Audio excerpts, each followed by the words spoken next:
आपण पाहू शकतो पाठीमागे आहे सह्याद्री शाळा आणि या सह्याद्री शाळेच्या समोर इथे गटार आहे. या गटाराची परिस्थिती दाखवतो मी.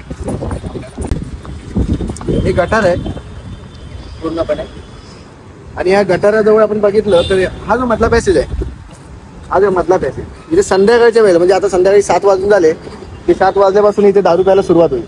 म्हणजे इथे प्रशासनाचं पूर्णपणे दुर्लक्ष आहे. म्हणजे जर आपण बघायला गेलो इथे दारू पिऊन सगळे बसलेले असतात, बायका वगैरे इथनं चालत वगैरे फिरतात. पण दुर्दैवाने काय आहे इथे त्यांच्यावरती अंकुश ठेवायला प्रशासन अवेलेबल नाहीये. ही सर्वात मोठी दैनंदिन अवस्था आपल्याकडे. आणि त्याच्या पलीकडे आपण पुढे एक पाहू बघतोय आपण. आता हा जे गटार आहे या गटाराची परिस्थिती बघा. या गटाराजवळ जो मधला गॅप आहे या गॅपमध्ये जी मुलं इथे शाळेत मुलं खेळत वगैरे असतात, जर एखादा विद्यार्थी जर यातून पडला तर पडल्याच्या नंतर तुम्ही मेणबत्ती जायला जाणार आहात का? त्यांचे बॅनर लावून त्यांच्या आत्म्याला शांती मिळावी या गोष्टी करायला जाणार आहोत का? तर त्याच्या आधी प्रशासनाला जाग यावी यासाठी आपण ह्या गोष्टी करत आहोत की किमान इथे जाळं लावावं. एक विद्यार्थी जाऊ येऊ शकत नाहीत. आणि दुसरी गोष्ट ह्याच्यावरती पूर्ण नेट, जेणेकरून ह्याच्यावरती जे दारुडे वगैरे जे बसतात जे त्याच्यावरती बाटल्या वगैरे आहेत तशा टाकतात किंवा कचरा टाकतात, तर तो जेणेकरून तिकडे कचरा होऊ नये हे आपलं उद्दिष्ट आहे. कावेरी सेतू रोडच्या बाजूला संरक्षण भिंत अथवा लोखंडी जाळं कायमस्वरूपी लावणे गरजेचे आहे. पण या ठिकाणी प्रवासी निवारा शेड आहे आणि महत्त्वाचं म्हणजे या शेडमध्ये लहान मोठे नागरिक येत जात असतात. त्यांच्या जीवाला धोका देखील निर्माण झाला आहे. त्यामुळे प्रशासनाला मी विनंती करतो याच्यावर त्यांनी कायमस्वरूपी उपाययोजना करावी. दत्तवाडी कावेरी सेतूकडून जो रेल्वेकडून जो पाणी पूर्ण येतो तो सह्याद्री स्कूलच्या गटारामध्ये पाणी संपूर्ण असा खालपर्यंत जात असतो. परंतु आतापर्यंत असं निदर्शनास येत आहे फक्त शाळेच्या जवळचं गटार साफ केलं गेलेलं आहे, पण त्याच्या पुढचं जे पाणी जातं ते गटार अजूनपर्यंत साफ केलं गेलं नाही आहे. तर पुढे तुम्हाला ते पुढचं गटार पाणी जाणे कसं चोकत झालेलं आहे ते मी तुम्हाला दाखवून देतो. स्वामी समर्थ मठाजवळ जो नाला येतोय तो नाला आजची परिस्थिती जर आता तुम्ही बघितलात तर 27-28 तारीख मे महिन्याची आली असून अजूनपर्यंत नालन सफाई याची पूर्ण झालेली नाही. जर का मोठा पाऊस जर का आला आणि अशीच नाले सफाई आणि हा कचरा जर का याच्यामध्ये राहिला तर पूर्ण दत्तवाडी हा पाण्याने भरला जाईल. तर प्रशासन अजूनपर्यंत काय करतोय तर तातडीने याच्यावर कारवाई करून याची पूर्ण नालेसफाई करून घ्यावी की जेणेकरून ही नालेसफाई झाली तर पुढे ते पाणी खाडीला जाईल. अन्यथा यावर्षी दत्तवाडीमध्ये मोठ्या प्रमाणावर पाणी इथं भरलं जाईल. तर याला संपूर्ण जबाबदार ते प्रशासनच असेल आणि जर का लोकांची नुकसानी झाली, काही हानी झाली त्याचा जबाबदार हा प्रशासन असेल.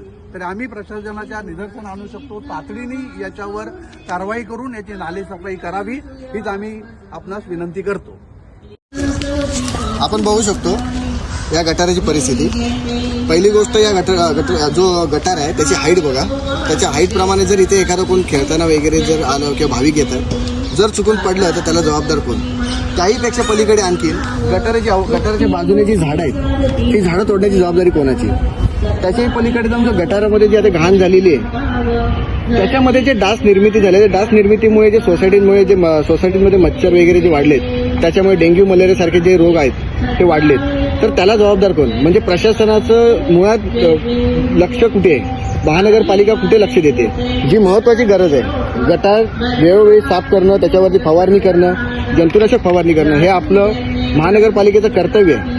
हे सामान्य माणसांना रस्त्यावरती उतरावं लागतं यासाठी. ही सगळ्यात मोठी शोकांतिका आहे. मी प्रशासनाला विनंती करतो या व्हिडिओच्या माध्यमातून की त्यांनी याच्यावरती लवकरात लवकर हे गटार साफ करून त्याच्यावर फवारणी करावी जेणेकरून इकडे होणारे अपघात त्याच्यावरती देखील कुठेतरी आळा बसेल.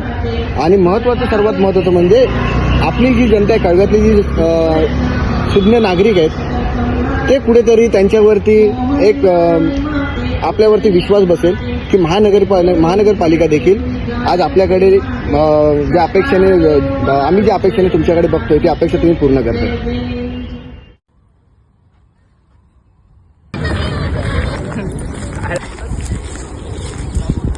आपण इकडची परिस्थिती बघतोय. आता नाला जवळजवळ 20 ते 25 फुटाचा आहे रुंदीला आणि त्या नाल्याची अवस्था जो इकडे आल्यानंतर मला वाटतं एक साधारणतः 5 फूट पण नाही. पूर्णपणे पाणी थांबलेलं आहे, गटार साफ केलेलं नाहीये. म्हणजे प्रशासन नक्की करतंय काय? खरंच म्हणजे हा प्रश्न आहे की आपलं लक्ष नक्की कोणाकडे आहे? म्हणजे तुम्ही फक्त जिथे छोटे मोठे दुकान बसलेले त्यांच्याकडनं 20 रुपयाची पावती घ्यायची, त्यांना बसवायचं, तिकडेच लक्ष आहे का आपलं? जिथे प्रशासन मुळात जिथे गरजेचं तुम्ही उतरणं तिकडे तुमचं लक्ष का नाहीये? म्हणजे या गटारामध्ये दाखवू शकतो, बघा काय अवस्था आहे हा? आणि हे गटार साफ करणार कधी? पाऊस सुरू होण्याआधी हे गटार साफ होणं फार गरजेचं आहे. यासाठी आम्ही शासनाला निवेदन देखील दिलेलं आहे. मी शासनाला विनंती करतो की त्यांनी लवकरात लवकर हे गटार साफ करावं आणि जंतुनाशक फवारणी करावी.